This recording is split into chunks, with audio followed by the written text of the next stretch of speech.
Sejam muito bem-vindos ao canal do PET Bioquímica. No vídeo de hoje celebramos um momento muito especial, que é a volta do nosso grupo de discussão, que foi gravado no dia 8 de julho de 2020.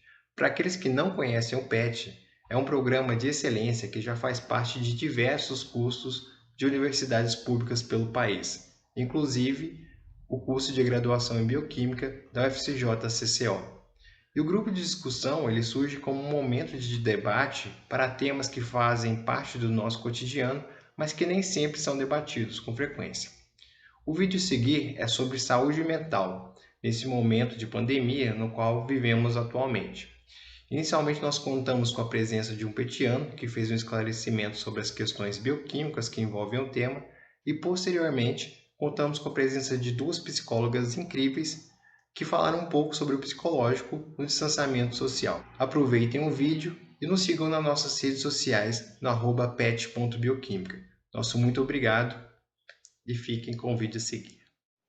Bom, eu vou falar um pouco aqui sobre um assunto, um tema que provavelmente tem muita gente aí nesse período de quarentena que está passando, né, está sofrendo disso. Então, eu queria falar um pouco sobre o estresse. E vou colocar um pouquinho de bioquímica no meio para ver um pouquinho, assim, da bioquímica dessa relação, né, do estresse com o isolamento social. Enfim. Bom, há diversos tipos de estresse. O estresse pode ser físico, metabólico ou até mesmo psicológico. Esse estresse ele é capaz de gerar um aumento na atividade basal de do eixo hipotálamo, hipófise, adrenal. Esse eixo ele é responsável pela liberação, na verdade, a adrenal é responsável pela liberação de glicocorticoides ou corticosteroides ou corticoides, que são a mesma classe de moléculas. Enfim, bom, como é que começa isso? A partir do momento que seu organismo está sob um estresse, sendo ele psicológico ou qualquer outro tipo, esse eixo é superativado, na verdade, a atividade basal dele é aumentada, e o hipotálamo começa uma sinalização com a produção do CRH, que é o hormônio liberador de corticotrofina. E esse hormônio vai sinalizar para a hipófise. E a hipófise produz, então, um hormônio chamado ACTH, que é o hormônio adrenocorticotrópico, se não me engano. E através da corrente sanguínea, esse hormônio sinaliza para o córtex, para a zona fasciculada do córtex da glândula adrenal ou suprarrenal. E a partir desse momento, a glândula adrenal começa a produzir glicocorticoides e liberar eles na corrente sanguínea. Enfim, esse processo, esse procedimento todo, ele ocorre naturalmente, de forma normal no seu organismo, e cada pessoa tem um padrão para isso. O problema é que eles também têm, os glicocorticoides em geral, têm diversas funções fisiológicas no organismo. O problema é que, com o estresse sendo um estado contínuo, no caso um estresse crônico, esse aumento também se torna contínuo. E a exposição do organismo a esse nível aumentado de glicocorticoides pode gerar diversos sintomas ou efeitos adversos, né? E, enfim, eu vou falar um pouquinho do que ele causa em alguns metabolismos, como o de carboidrato proteico e o metabolismo lipídico. Bom, no metabolismo de carboidratos, o aumento de glicocorticoides no sangue pode gerar um aumento da gliconeogênese hepática. A gliconeogênese é um processo através do qual moléculas precursoras como lactato, piruvato, glicerol ou aminoácidos são são convertidos à glicose. E, além disso, ele pode também gerar um quadro de diabetes, que é um diabetes moderado e estável, geralmente sem cetose, e que pode ser revertido com a diminuição desses níveis de glicocorticoides no sangue, geralmente. No metabolismo proteico, os glicocorticoides têm a capacidade de provocar a inibição da síntese proteica e também um aumento do catabolismo. E isso gera também uma perca de massa muscular, porque o seu corpo começa a utilizar os aminoácidos das proteínas para produzir glicose e assim obter energia. No metabolismo de lipídio também, os glicocorticoides podem provocar um aumento de VLDL, que é Very Low Density Lipoprotein, e o LDL, que é Low Density Lipoprotein, que são capazes de gerar acúmulos de gordura em artérias e placas de arteriosclerose, aumentando a chance de ocorrer alguma doença cardiovascular. E, além desses metabolismos, ele também pode influenciar no crescimento de crianças. Ele pode gerar um efeito retardante no crescimento de crianças se esse nível de glicocorticoide estiver alto no sangue, porque ele pode gerar uma redução na absorção do cálcio pelo intestino e ele também pode gerar, ele tem a capacidade, na verdade, ele é um antagônico periférico do GH, e isso acaba interferindo no crescimento, no desenvolvimento da criança. E, enfim, depois de eu ver todos esses fatos, né, sobre esse aumento de glicocorticoide no sangue, simplesmente não simplesmente, mas por um quadro de estresse crônico, eu passei a me preocupar um pouquinho mais, e agora eu estou meio tenso, assim, pensando se eu estou estressado ou não, e procurando esse manejo de me desestressar e deixar um pouco mais calma essa quarentena. Bom, pessoal, era isso que eu tinha para falar um pouquinho sobre a bioquímica aí na quarentena e o que pode afetar no seu organismo. Então, inicialmente, eu gostaria de introduzir a doutora Flávia de Mendonça Ribeiro. Ela é mestre e doutora em psicologia como profissão e ciência pela PUC Campinas, fez doutorado sanduíche na Roskilde University, na Dinamarca, é membro da Sociedade Internacional de Psicologia Teórica e da Associação Nacional de Pesquisa e Pós-Graduação em Psicologia, pela UNPEP. Tem experiência na área de psicologia escolar desde o ensino básico, fundamental e superior, além de já ter trabalhado por 6 anos na rede pública de Campinas. Hoje em dia, ela é docente da Fundação Hermínio Ometo. Nós temos um prazer de recebê-la aqui. Muito obrigado e passo a palavra para a doutora Flávia. Muito obrigada, agradeço bastante, muito mesmo o convite. Fiquei muito, muito honrada quando vocês me convidaram.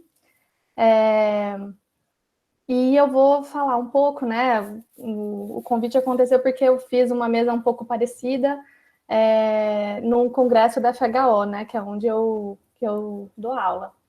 E aí eu conversando com eles também, né, do PET, para ver exatamente como que seria essa apresentação, eu fiz uma apresentação falando, vou só explicar para vocês rapidinho, que vai ser um pouco mais conjuntural, né, vou trazer algumas questões da conjuntura que a gente está passando agora, vou trazer um pouco sobre como isso está influenciando bastante na nossa educação como um todo, né, e sobre a questão da psicologia, né, como que a psicologia pode auxiliar nesse momento, tá?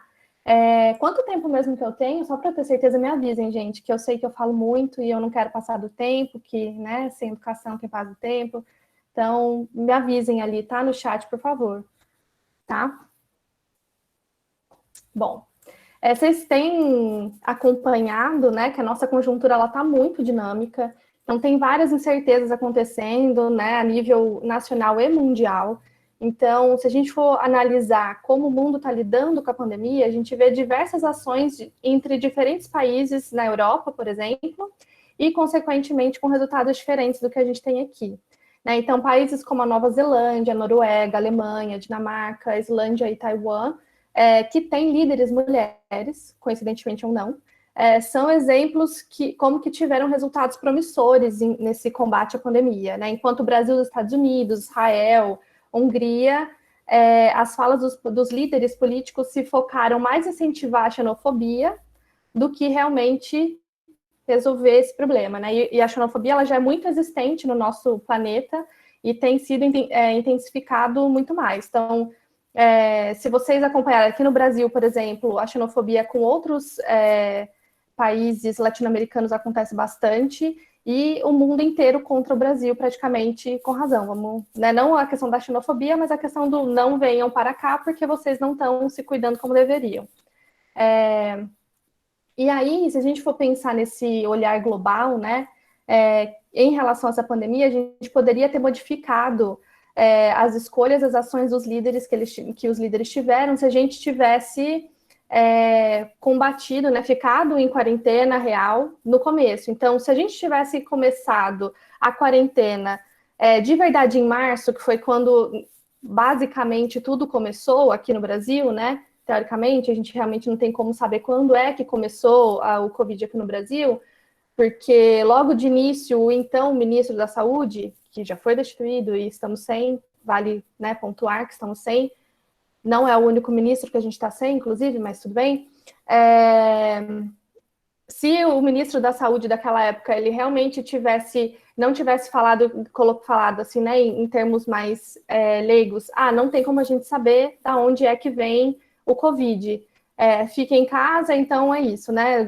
A propagação ela vai acontecer, todo mundo vai pegar. Então a gente teve, por exemplo, aqui em São Paulo, que é o estado que mais tem casos no país, a gente teve aqui na região onde eu moro, por exemplo, prefeitos falando que, gente, tudo bem, todo mundo vai pegar. Então, na verdade, o que é essa pontuação do prefeito que quis tranquilizar a população fez de verdade? Deixou as pessoas muito mais ansiosas e com medo, e isso aconteceu lá em março, né? Então, em março, quando era para todo mundo ficar em casa e tudo mais, muitas pessoas duvidaram que realmente existia o Covid por conta das fake news, e aí eu vou só pontuar rapidinho isso para não passar muito do tempo. E aí, essa propagação das fake news em relação ao Covid, como que passa o Covid, o que realmente você tem que fazer, dificultou muito mais que as pessoas entendessem a gravidade da situação, e sem contar que aqui no Brasil, não sei, sinceramente, eu não sei mensurar de quando para cá, que tem aumentado, se a gente for parar para analisar assim, tem aumentado o índice de pessoas que não têm se importado com o próximo, né? Particularmente, eu não sei talvez se a Ana Lídia vai trazer algum desses dados, não sei se ela sabe também, enfim, mas a gente da psicologia, o que a gente mais trabalha também, né, nós psicólogas, a gente trabalha bastante com essa questão do cuidado com o outro, em diversos níveis, né? Então, enquanto psicóloga, eu percebo que tem muitas pessoas que elas realmente não se importam com o próximo. Então, a gente vê, inclusive, falas bem preconceituosas, né? No preconceito de classe. Não sei se vocês acompanharam que teve uma moça lá no Rio de Janeiro, deu um Fantástico, inclusive, eu não vi no Fantástico, mas deu um Fantástico, inclusive, que ela falou, o cara lá esqueci, gente, do órgão sanitário do Rio de Janeiro, foi falar com um cara e falou, cidadão? Ela, não, cidadão não. Engenheiro civil, muito bem formado, melhor do que você. E o que isso realmente significa? Se for pensar na questão da formação, o cara com quem ela estava falando, ele tinha doutorado, mas o que significa a formação em si? Nada, né? A gente deveria tratar todo mundo igual, independente do nível de formação que ela tem. Né? Isso mostra mais a pessoa como ela está agindo, o que realmente ela é, quem ela realmente é, do que realmente outra pessoa que não tem alguma formação educacional, vamos dizer assim, né? Independente do nível educacional de formação da outra pessoa. E aí, o que eu também coloquei aqui para trazer, né? A gente tem o SUS no Brasil, que ele vem sendo muito sucateado nos últimos anos, mas ele atende muito melhor a população que vários países europeus, inclusive. Então, eu fiz uma comparação enquanto eu morei na Dinamarca fazendo doutorado de sanduíche. A saúde lá, ela é de graça, porque as pessoas, de graça entre aspas, né, gente? Igual aqui, paga imposto, tem direito à saúde, então não é de graça. Mas do jeito que as pessoas falam, parece que naturalizou essa questão do SUS ser de graça e de que, né, enfim. Só que a qualidade dos atendimentos aqui no Brasil são muito, e a gente ainda acha ruim, mas são muito melhores do que de lá, por exemplo. Né? Então, se a gente tivesse realmente cuidado com o SUS, que ele é tão necessário, a gente ia conseguir atender a população, independente do que acontecesse. Mas não é isso que está agora. A partir do momento que o SUS foi sendo sucateado, a gente percebeu que a gente não ia ter condição de lidar com o coronavírus do jeito que seria necessário. Né? Então, por isso que teria sido também muito importante o fato da gente fazer a quarentena, isolamento social real, né? Então, parece, a sensação da maioria das pessoas é que poucas pessoas têm feito a quarentena real, enquanto, né, meia dúzia de pessoas têm feito a quarentena real, enquanto o resto das pessoas estão saindo e vivendo e transmitindo vírus e tudo mais. E aí, nisso, né, a internet traz várias informações e tem memes e tem, enfim, várias outras formas de críticas sociais sendo realizadas nas redes sociais, que são interessantes para poder fazer as pessoas tomarem um pouco de consciência. E aí essas incertezas, né, que esse momento traz, então, a conjuntura nacional e internacional, né, agora ninguém pode sair do Brasil, e ninguém pode entrar no Brasil, e ninguém quer brasileiro também fora daqui, mas o fato é que essas incertezas conjunturais, elas não vêm sozinhas, então elas trazem outras sensações, né? Então, um desconforto emocional muito grande para as pessoas. Então, desde medo, ansiedade, pânico, dores, tristeza, luto, porque tem o número de pessoas que morreram e estão morrendo de Covid tem aumentado a cada dia, né? Então, eu trouxe por cima, assim, alguns números, já foram... eu tenho os números de ontem, né? Porque como o governo também fez o favor de parar de transmitir os dados oficiais, a gente tem só esse consórcio feito pela mídia, né? Então, a gente já sabia que tinha a subnotificação dos casos e agora piora com o fato de que a gente não tem real noção de quantas pessoas realmente estão morrendo de Covid. Mas o dado que a gente tem por esse consórcio é que até ontem foram quase 67 mil mortes por conta de Covid e 1.684.655 infectados, o que é muita coisa. Quando eu falei para vocês que eu tinha feito essa mesa há um mês atrás, exatos um mês atrás, os dados que eu tinha aqui, que eu tinha anotado aqui, eram quase 30 mil mortes, há um mês atrás. E em um mês morreram 37 mil pessoas. É muita coisa. E aí foi naturalizada essa questão da morte, né? Então a gente percebe que parece que a gente conhece pessoas que pegaram Covid, a gente já conhece pessoas que morreram de Covid, e parece que já existe uma naturalização das mortes. E isso também traz um pouco de incerteza para a nossa vida e faz com que a gente tenha, de certa forma, sentimentos, né? Que podem ser um desconforto emocional que podem ser identificados com doenças psicológicas, né? Que podem ser desencadeadas virando doenças mais graves, né? Como depressão, entre outras. Então, a gente está num momento muito difícil aqui no país, né? Então, tanto com as questões, eu até trouxe, eu nem sei se eu vou falar muito disso, porque está um pouco relacionado com isso, mas sobre o número de desempregados, que a gente tem um alto índice de desemprego no país, então isso também intensifica todo esse sentimento, não é só o Covid, não é só o fato da conjuntura estar louca e as pessoas, o governo não está conseguindo lidar desde que começou, mas o governo não está conseguindo lidar com essas situações, né? Então, o fato de trocar bastante de ministros, o fato de ter um ataque gigantesco com povos originários no país, hoje já saíram, inclusive, notícias relatando que foi vetado. Deixa eu ver aqui, né? Quanto tempo vai que ela está me falando, eu não estou vendo. Tá, ainda não. Foi vetado qualquer tipo de auxílio, água, saúde para povos indígenas. Então, isso é muito grave, né? Exatamente o que é que o nosso governo tem feito para poder auxiliar as pessoas, a nossa população, nós mesmos? Nada, basicamente nada. Então, é justamente essa questão que fez com que tudo ficasse, né, uma situação ainda mais desesperadora. E aí, voltando um pouco para a questão da educação, né, que também é importante a gente trazer. Eu vi que vocês tiveram, se vocês fizeram hoje, eu achei, hoje não, né? Vocês postaram hoje, deixa eu olhar aqui. Várias perguntas para justamente trazer um pouco sobre sobre o tema de hoje, né? Vocês perguntaram, o Pet perguntou, você se perguntou o que de positivo pode se tirar desse momento? 82% das pessoas falaram que sim. Durante a pandemia, você surtou, ler tantas informações sobre o Covid? 81% disseram que sim. Durante o isolamento social, você teve que voltar a morar na casa dos pais? 63% disseram que sim. Durante esse distanciamento social, você se sentiu de mãos atadas a descobrir que o semestre seria cancelado? 83% disse que sim. Durante a pandemia, durante a quarentena, você refletiu sobre a importância de ficar em casa para proteger os outros? 96% disse que sim.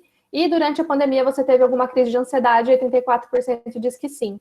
Então, eu achei muito interessante que vocês fizeram essa pesquisa rapidinha. Não sei se vocês em algum momento iam falar sobre isso, ou se era só para chamar para a live, mas eu achei que foi muito interessante, né? Não sei quantas pessoas responderam, porque isso também dá para ter uma noção, né, de quanto que isso tem feito vocês, como que vocês estão lidando também com a pandemia, mas o fato é que era só marketing. Gente, adorei o marketing de vocês mandaram muito bem, sério mesmo.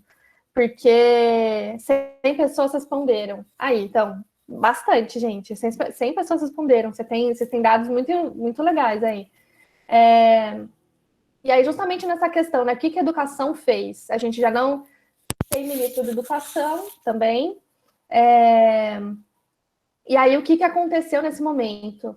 Né? O número de procura do ensino à distância aumentou, onde eu dou aula, especificamente, a gente começou com as aulas remotas, né? Então, num primeiro momento, eu tive que o cronograma, né? Porque o que também que eu ensino, né? É uma disciplina inicial em todos os primeiros anos da faculdade, então são 18, deixa eu ver, calma. São 18 turmas em 11 cursos. E aí eu dividia isso com outra professora, né? Com outras duas professoras. E a gente já fazia um acolhimento aos estudantes no primeiro ano, né? Então era essa disciplina. Então, auxiliar nos estudos, isso presencial, né, gente? A ideia é que fosse presencial. Então, auxiliar nos estudos, auxiliar nessa inserção na faculdade, que muita gente... existe ainda uma hierarquia, eu imagino que aonde vocês estudam também, uma hierarquia entre quem é o primeiro ano, o bicho, meu veterano é isso, então é melhor, ele sabe mais, enfim. Então, lidar com o que não necessariamente é real, tá, gente? Eu vou pontuar isso aqui do mesmo jeito que eu pontuei nas minhas aulas. E aí, essa vivência universitária traz também ansiedade, então já começa assim, né? Então, o primeiro ano já começou, foi um mês de aula, e aí começaram as aulas remotas. Então, a gente parou todo o cronograma, a gente fez 2 semanas de acolhimento aos estudantes, né? Para entender o que eles estavam sentindo, como que eles estavam lidando, porque tem uma diferença entre aula remota e ensino à distância, porque são os professores que estão ali, não são monitores que estão ali, então a gente teve que, em 3 dias, reformular o semestre inteiro, então foi muito cansativo. Obviamente não era o que a gente queria, não era o que a faculdade queria em si, mas foi o que a gente conseguiu fazer para que não fechasse. E a gente não fechou por diversos motivos, porque se fechasse, ia parar de pagar, se parasse de pagar, a gente ia ter por volta de 1.000 pessoas desempregadas, né? Então, foi o que eles pensaram ali, tanto de funcionários quanto professores, administrativo, né? Tô pensando no todo mesmo. Foi o que eles pensaram ali e a gente conseguiu fazer realmente o melhor que a gente pôde, e não é nem só falando, nós professores e tudo mais, mas os próprios estudantes perceberam isso, né? Então, nessa disciplina, no final do semestre, eles fizeram um vídeo em grupo, né, para mostrar como que foi esse primeiro semestre de quarentena, e o resultado dos vídeos foi muito interessante. Eu queria poder mostrar para vocês, mas eu não posso mostrar ainda, porque a gente vai pôr no site, então depois, quem sabe, quando tiver eu mando no PET, vocês olhem lá, enfim. Justamente para poder... A gente teve vídeos, desde vídeos conscientizando, então os cursos de enfermagem, por exemplo, que eu dou aula, eles fizeram vídeos, pelo amor de Deus, fique em casa, porque os nossos estão morrendo. E a gente teve vídeo também de pessoas lidando de uma forma mais cômica, né? Então, existem várias formas que vocês podem lidar com a pandemia, né? E não existe uma forma correta, não existe assim, faça isso porque se você lidar de uma forma cômica, você não está levando a sério. Não necessariamente, né? A gente tem que saber o que realmente funciona para a gente não enlouquecer nesse momento. E no sentido de... Eu até nem gosto de falar isso, eu falei, depois eu pensei, nossa, não devia ter falado enlouquecer, mas tudo bem, vocês me perdoem aí, tá? E a gente pensa que tem algumas palavras que a gente já naturalizou e depois a gente vai pensar no que ela significa realmente e não, né? Então, até a gente também pode, nós psicólogos também podemos fazer, psicólogos geral, mas psicólogas, porque somos mais mulheres na categoria, a gente pode cometer erro assim também. Então, me desculpem, gente, pelo amor. Mas, enfim, aí nesse processo todo, né, a gente viu que várias pessoas tiveram que voltar para casa, várias pessoas para casa dos pais, então já não tinha uma relação muito boa, a gente também teve isso na faculdade, né, então como que eles vão lidar com nesse momento que às vezes os pais diminuíram a renda e aí tem que continuar, né, pagando a faculdade, ou não, dependendo, no caso de vocês pararam, né, foi cancelado o semestre. Mas essa questão da relação interpessoal dentro de casa, ela precisa ser... vocês precisam lidar disso de uma forma de que acolha o sentimento que vocês estão vivendo e ainda assim vocês consigam colocar, né, entender os limites dos pais, porque depende muito da família, da forma da criação, como vocês foram criados, da relação que vocês têm, se é uma relação pode acontecer de ser uma relação abusiva ou não, né? A gente também tem que fazer essa discussão, não sei se vai dar tempo, mas também fazer uma discussão que existem também relações abusivas familiares, né? Então, tudo isso dificulta muito mais esse momento de pandemia, né? A gente teve... Eu dei uma olhada até para as aulas, assim, a gente viu que alguns estudantes tiveram que sair de casa porque foram expulsos, porque eles acreditaram, por exemplo, eles assumiram que eram homossexuais e quando entraram na faculdade, tipo, agora eu vou realmente sair de casa, agora eu vou ver minha vida, e aí teve que voltar para casa e não voltou, porque, enfim, foram casos muito específicos, mas que também estão associados com essa dificuldade de relação, né? Então, e que a pandemia intensificou esse tipo de questão, né? E que que eles não conseguiram trabalhar muito bem não só dentro de casa. E aí, na faculdade especificamente, a gente tem o núcleo de apoio psicoeducacional, né, psicopedagógico, e que tem uma psicóloga e uma pedagoga. Então, a gente fazia esse encaminhamento dos estudantes para que pudessem ser encaminhados para a clínica, caso fosse necessário, já que nas aulas a gente não tem esse objetivo, né? Não é o objetivo da disciplina fazer o acolhimento e fazer clínica na sala de aula, não tem nada a ver com isso, é só um acolhimento e aí a gente faz encaminhamento se achar necessário. Até porque eu, particularmente, da minha vivência, da minha atuação nas escolas, eu sou contra de ter clínica nas escolas. Acho que tem que ter um trabalho do psicólogo escolar e um trabalho clínico em outro espaço específico para isso. Porque o set é diferente, o objetivo é diferente, o contato é diferente, enfim. Mas isso é um particular meu, assim, né? E aí, gente, quando foi? 5 minutos, Maria Eduarda, você quer me matar do coração? Senhor Jesus, deixa eu ver o que eu vou fazer aqui, então. Já falei disso, ótimo, tal. Vou ter que diminuir muito, mas tudo bem, vocês perguntam, e aí, se for o caso, eu falo mais coisa. Vou fechar, então, para fazer o fechamento, né? O que seria, então, importante nesse momento, né? A psicologia, a meu ver, ela tem 2 papéis extremamente importantes. Tanto de humanização nesse momento, porque a impressão que dá é que as pessoas elas estão se desumanizando muito, quanto no processo de conscientização, né? Então, esse processo de conscientização, ele é constante, né? Então, ele tem o ouvido do psicólogo, ele tem que ser feito de forma qualificada, né? Não só na clínica, enfim, mas a gente tem, a meu ver, existem 2 pilares de atuação do psicólogo, né? Principalmente nesse momento, que é o de conscientização e de humanização. E que isso pode ser feito de diversas formas. Então, dentro da sala de aula, por exemplo, eu tentei fazer com os estudantes, e aí eu tinha trazido, mas depois eu, né, qualquer coisa eu falo depois, o que seria necessário fazer, talvez a Ana vá falar no dela, eu não preciso falar também, que pode ser ótimo também, quais foram as ações que a gente propôs para os estudantes para que eles realmente conseguissem lidar nesse momento. Né? Então, justamente fazendo essa conscientização de quem eles são, quais são os limites, o que eles estão conseguindo lidar, o que não estão conseguindo lidar, porque quando você se conhece, você sabe o seu limite, parece coach, gente, mas não é, tá? Não, nada a ver com coach, porque isso me falaram na aula, por isso que eu lembrei agora.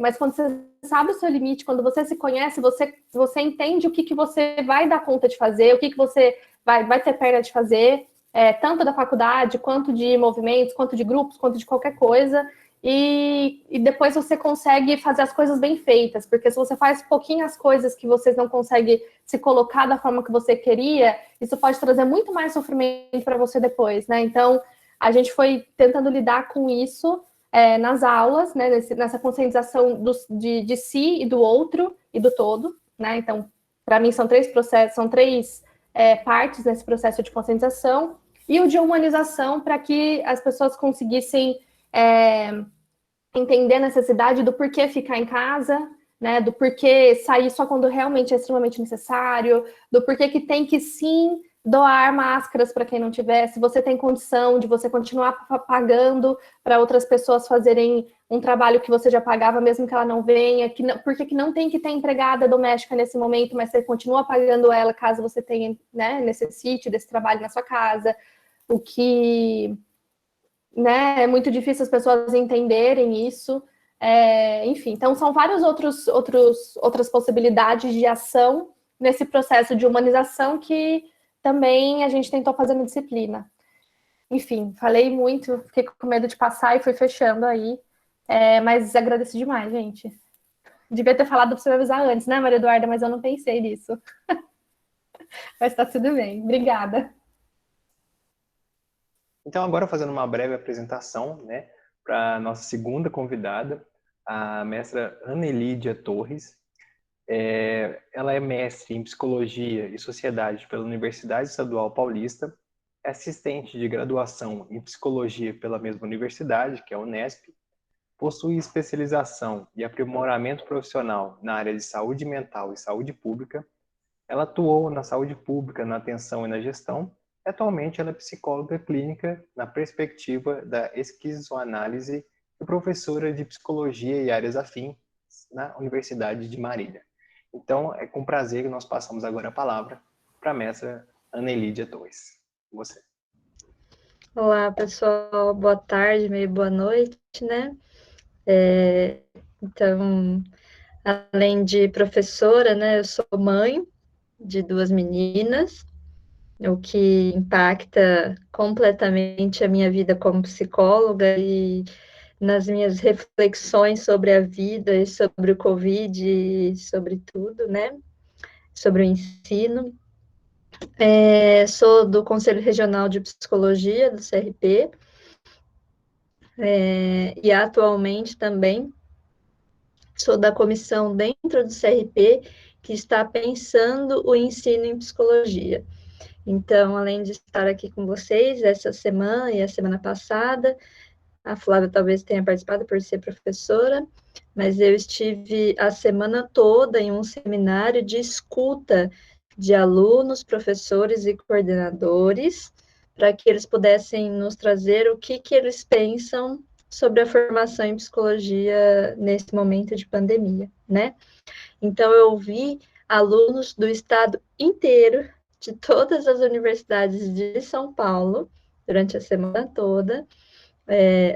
Foram muitas escutas, né? A gente fez seminários com vários horários, e os alunos contaram de como é se formar ou não se formar neste momento de pandemia, né?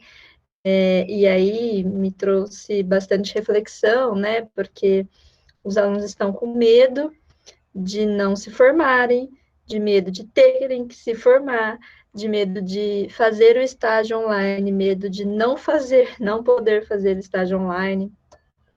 Então, penso que ser estudante nesse momento histórico em que a gente está vivendo, né, que nos desloca de uma posição da naturalidade, da normalidade, é uma experiência única, né, e também pesada. Então, acho que a pandemia, como outras que nós tivemos na história, essa não é a nossa primeira pandemia, né, mas é a primeira em que nós aqui, todos aqui estamos vivendo, né, a última foram os nossos bisavós que viveram, desse naipe, né, desse nível de pandemia, assim, ela é desafiadora para todo mundo, né? Então, é um momento muito delicado que a gente está colocado, e ser estudante faz parte desse momento. Então, muito medo, né? Imaginar essa situação de vocês, que traz, como o nosso colega disse, né? Bastante estresse, bastante ansiedade, né? Essas não certezas. A gente é colocado de alguma forma num pacote, né? Ali, quando a gente entra na universidade, com algumas certezas, né? Você vai acordar todos os dias. A gente sempre fala, a gente não sabe como que é o dia da manhã, mas a gente sempre acredita que sabe, né? Que eu vou acordar, eu vou para a faculdade, né? Na sexta-feira eu vou sair com os amigos, vou encontrar, vai ter alguma coisa, eu vou ter trabalhos para entregar, vou ficar nervosa porque eu tenho tais seminários para apresentar, né? E de repente a gente deslocado dessa situação e colocado numa outra situação em que a gente não sabe nem exatamente como vai ser o dia de amanhã, né?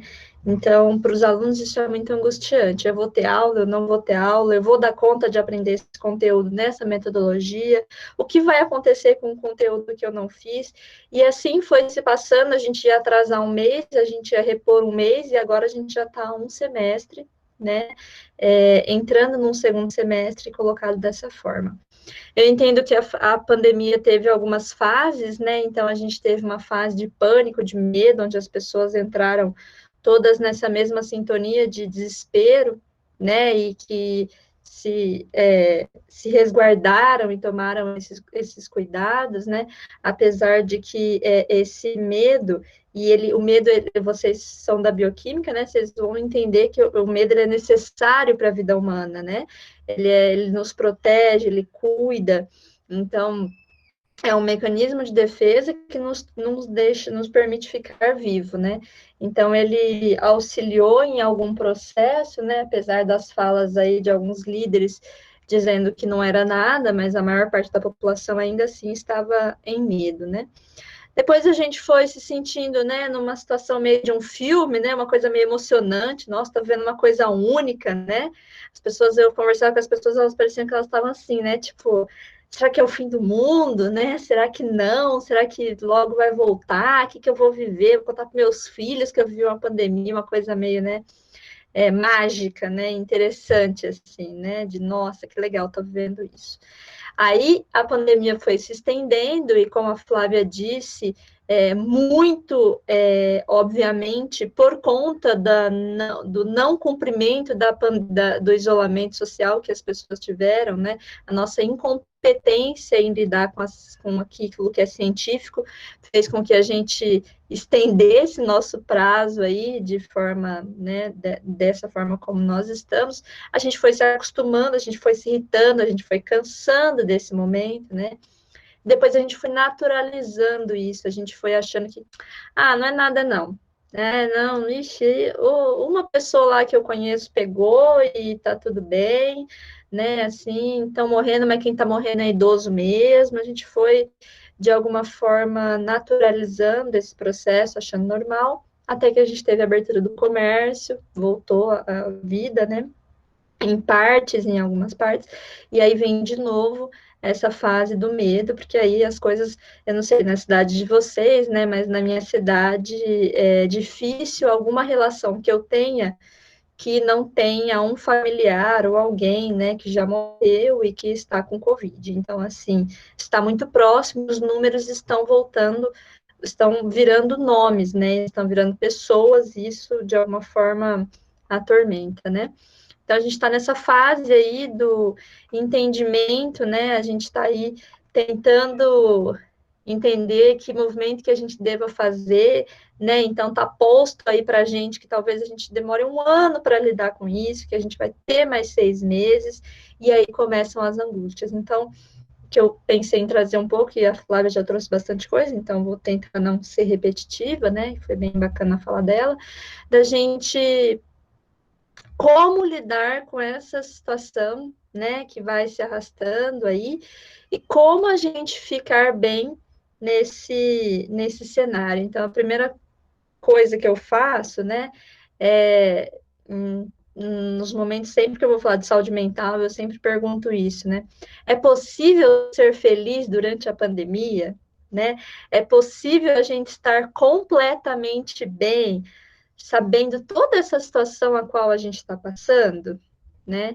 E quando a gente fala de saúde mental, as pessoas estão esperando um pacote, né, uma receita pronta de, olha, você pode trazer a minha felicidade de volta, né? Me ensine um jeito de ser feliz na pandemia, né? Me ensine um jeito de ficar bem na pandemia.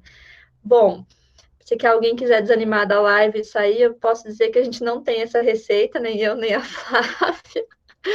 A gente não vai falar sobre isso, né? A gente vai pensar junto aqui, mas não, saúde mental não é sinônimo de ser feliz durante a pandemia, né? Ter saúde mental não significa que você vai ficar completamente bem em meio a esse caos. Pelo contrário, se você está bem feliz, se você está achando tudo ótimo, que está tudo bem, né? E o colega do lado está morrendo, a familiar dele está morrendo, ele está vivendo um luto, o outro está sem trabalho, não sabe se vai voltar para a faculdade, porque não vai ter como se sustentar, perdeu a bolsa de estudo e nananã. Se você está feliz diante disso, eu diria que você realmente está precisando de saúde mental, faltou para você a saúde mental, né? Se você não, tem momentos que sim se alegra, tem momentos que está bem, mas né, tem momentos que fica mal mediante isso, então ótimo você estar com a sua saúde mental em dia. Saúde mental não é sinônimo de felicidade, né? Saúde mental é sinônimo de corpo presente na vida real.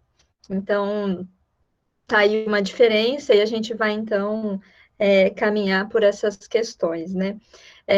Então, a gente não vai se afundar em depressão, né, e ficar aí estressado, ansioso, a gente vai tentar dar conta desse cenário pautado na realidade. E que é um cenário complexo, né, um cenário de que a ciência está sendo jogada no lixo no nosso país, né, assim, a gente está vendo em todos os países do mundo, quase todos aí, a Flávia trouxe alguns exemplos, né? A gente está falando de um Estado forte, de quanto é importante uma saúde pública, o quanto é importante uma educação, uma boa educação, o quanto é importante políticas públicas financeiras de apoio a pequenos empresários ou pequenos comércios na situação de pandemia, o quanto que um Estado forte é importante, né? E aqui, enquanto que a ciência deve pautar as regras do jogo neste momento, né? E aqui no Brasil, infelizmente, a gente vê isso jogado de lado e é muito complicado a gente ficar bem nesse cenário, né? Então, isso piora a nossa situação com toda certeza. Então, a gente não vai ficar bem e a gente vai tentar lidar com essa situação, né? Então, o mundo está numa crise geral financeira, né? Então, esse é um primeiro ponto, a situação econômica, ela não vai voltar ao normal, a gente vai ter que pensar outras formas econômicas de funcionamento, a gente vai ter que lidar de outra forma, e a gente vai entrar num processo de recessão, não tem como, né? Então, a questão econômica está posta, e isso gera muito sofrimento e muito luto para muita gente, né? Então, a gente vai tentar lidar com isso, né?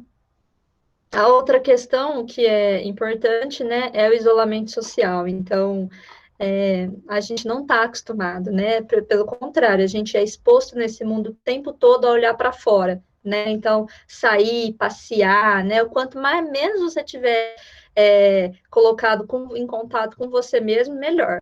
Saia, passeia, beba, faça, né, o pacote ali do que você quiser, mas sempre externamente. E aí a gente está no momento que a gente é colocado conosco mesmo e com os nossos mais próximos, às vezes o que não é o que a gente escolhe, pelo contrário, na maioria das vezes a gente sai da faculdade, né, sai para a faculdade naquela alegria de, nossa, enfim, vou ver livre da família, né, enfim, vou só conviver com quem eu quero, né, que legal, né, ótimo, aí no primeiro ano você já, tem que voltar para casa, o seu quarto que tinha virado um quarto de colocar a roupa, né, para passar, agora é de novo o seu quarto e você tem que lidar com todas essas questões e lidar com todas essas pessoas que você estava com alguma dificuldade, agora ainda com uma surpresinha, né, todas ansiosas. Então, assim, a sua tia que mora com você lá, que cuida de você, ou a sua mãe, ou, né, o padrasto, ou o pai, ou o irmão, né, ainda ansiosos. Então, fica todo mundo à flor da pele, tendo que lidar, né, a gente já não tem mais tanta distração na televisão. Eu não tenho televisão em casa faz muito tempo, mas assim, eu vejo que as pessoas não assistem mais tanto televisão, né, por conta das outros tipos de mídia.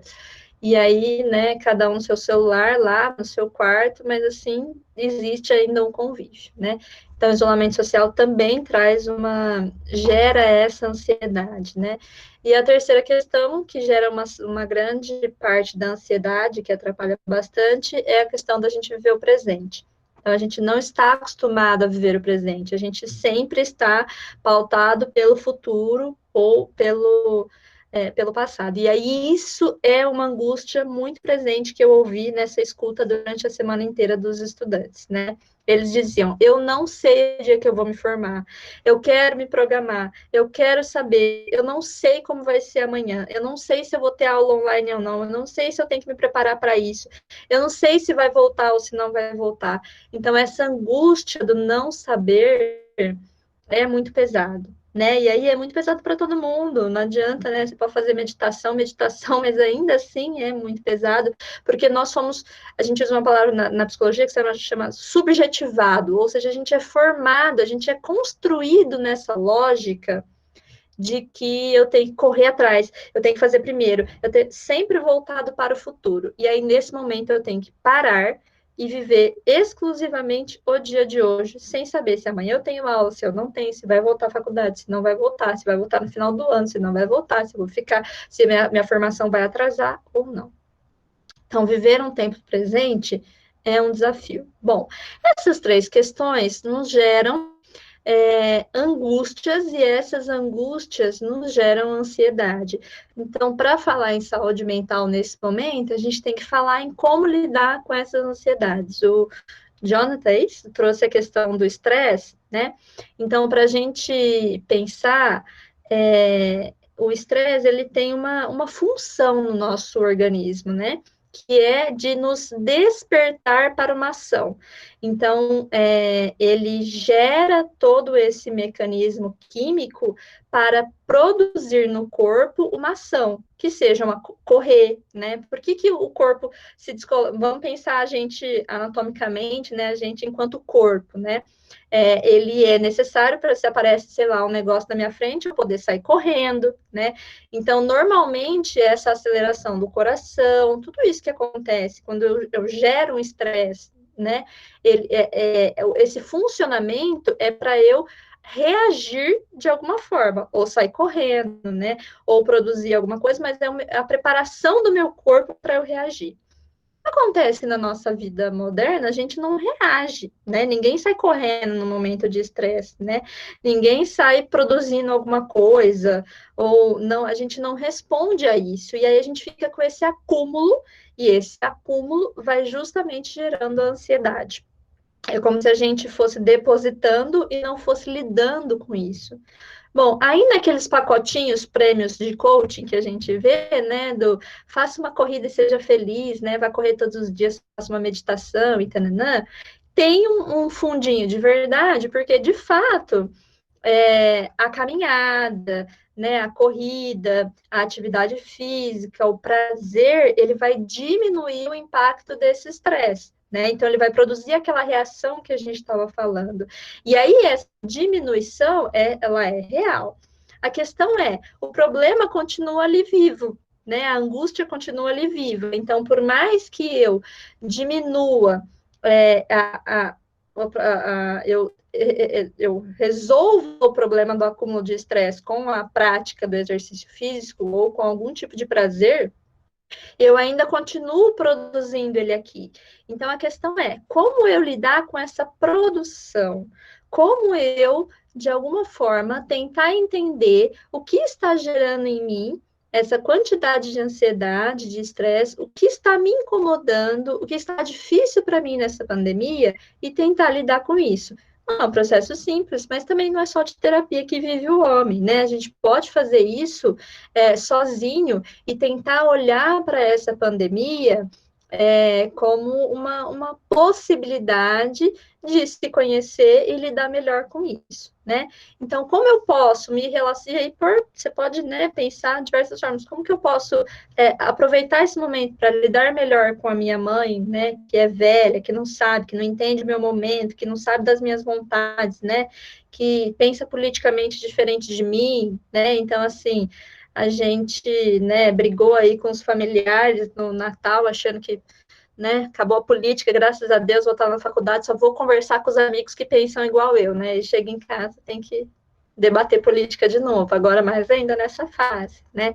Então, assim, olhar para essas questões, e aí quando a gente vai olhando para essas questões, bom, o que me incomoda na minha mãe, como que eu posso lidar com isso? Isso também vai produzindo uma quantidade de endorfina que vai nos ajudando a lidar com o estresse, né? Então, quanto mais disposição eu tenho de transformar essa realidade, ou quanto mais eu percebo, por exemplo, quando vocês estão engajados em fazer uma live que fala sobre saúde mental, você vai ativando coisas em você que vai te fazendo bem, e isso vai fazendo você lidar melhor, vai diminuindo a ansiedade, vai fazendo você lidar melhor com a pandemia, né? A hora que você vai interagindo com outras pessoas de outras formas, né? Aproveitando esse momento. Então, assim, usar a pandemia, né? E aí isso não significa ser feliz, porque se a gente parar de se afetar com a dor do outro, isso é gravíssimo, né? Mas é de alguma forma tentar lidar com essas situações de forma a nos transformar, a promover, né, algo diferente, para que a gente volte diferente, com certeza a pandemia vai ter valido a pena, né? Porque a gente tem que pensar que a gente tem aí mais, que seja mais 6 meses, que seja um ano, né? E que o mundo vai ter que estar diferente, gente. Não tem como a gente voltar para o mesmo lugar. Não tem. Nós estamos vivendo um momento histórico e a gente tem que sair transformado. A sociedade tem que sair outra. Não dá para a gente permanecer a mesma coisa, sabe? Então, vamos cada um individualmente tentar fazer isso em casa, né? Como que eu posso voltar para a faculdade com novas possibilidades, com novas ideias? O que que eu posso estar? Que forma eu quero estar na faculdade quando eu voltar? Que forma, que família é essa que eu quero estar? Que família é essa que eu quero produzir, né? Faltou só falar, agora que eu vi aqui, sobre a questão da infodemia, né, que a gente tinha falado, porque, ai, gente, é sem noção, assim, né, é triste ver a produção de, usar a produção de dor e usar a informação, né, para destruição, assim, é perverso pensar que tem pessoas, né, que acho que tem um movimento natural de a gente estar sem muita atividade para fazer, né, eu não, porque eu tenho duas bebês em casa, mas, enfim, das pessoas, né, nessa coisa de ficar muito tempo no WhatsApp, nas mídias sociais e logo ficarem compartilhando, né? Então, isso tem uma responsabilidade nossa também nessa relação, mas a gente tem que pensar que tem alguém que produz esse conteúdo, né? Que é óbvio que a gente tem responsabilidade em sair compartilhando, né? Então, vamos ler tudo, né? Vamos verificar antes de compartilhar, mas, assim, alguém está produzindo e pensar que tem gente que temos pessoas de todos os tipos, né? Tem gente que produz conteúdo falso para ser compartilhado, e isso atrapalha bastante no movimento da pandemia, né? Então, assim, as pessoas eu sou da saúde, né? Então eu vejo direto essa questão das medicações, né? As pessoas querendo debater com o médico qual é a medicação que ela deve tomar, né? Isso é gravíssimo, né? A gente, assim, falando de uma medicação que só o que a pessoa pode tomar vai acabar com a Covid, vai acabar com a vida dela também, né? Porque não, nossa, eu não tinha visto isso. Ainda bem que você mandou aí, Flávia, essa carinha aí, senão não tô nem aí. Então, acho que é muito grave, né? E a gente tem que aproveitar e quem tem tempo, recebe uma informação errada, né? Se dedica a olhar para ela e conversar com as pessoas, né? Por que você pensa isso, né? Você sabe isso, ó, isso funciona assim, funciona assado, né? Vocês que são da área aí, né? Mais para tentar trazer mais informação. Mas eu acho que é isso, a gente tentar, então, de alguma forma, lidar com isso. Eu estou vendo que tem várias coisas no chat, né, gente? Não fui acompanhando. Eu entro aqui e depois vocês me ajudam aí. E sair diferente desse lugar, né? Se deslocar desse lugar. Então, a gente foi colocado em pandemia e a gente tem o desafio de se deslocar e se deslocar por completo, né? Produzir outras coisas. E é óbvio que neste momento, eu falei do pacote da felicidade, né? Que a gente recebe, mas nesse momento, de fato, a gente descobrir o que dá prazer é muito importante. Então, se dançar sozinho, se tomar 3 vezes banho por dia, se ficar no sol, né, se cantar, se fazer caminhada, independente, se você entender que aquilo não tem um impacto direto nas relações sociais, mas que aquilo vai te dar um prazer, eu acho super importante, né? A gente estar atento na reação que aquilo tem no meu corpo, né? Então, por exemplo, eu adoro comer, né? Mas se eu como a pizza inteira, no final eu não tenho um efeito positivo, eu não saio dali feliz, né? Mas se eu como ela assim, deixo 2 pedaços, se eu como ela quase inteira, eu saio bem, né? Eu saio bem e saio alegre, positiva, né? Então, assim, observar o efeito que isso faz no seu corpo, e se é um efeito bom, tornar aquilo uma prática saudável que te ajude a lidar aí com as ansiedades, né? E com as angústias físicas. É isso.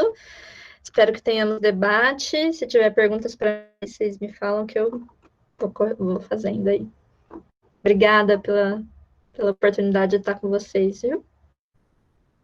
E aí, o que acharam do vídeo? Para mais projetos como esse e outros muito mais, nos sigam nas nossas redes sociais no @pet.bioquímica.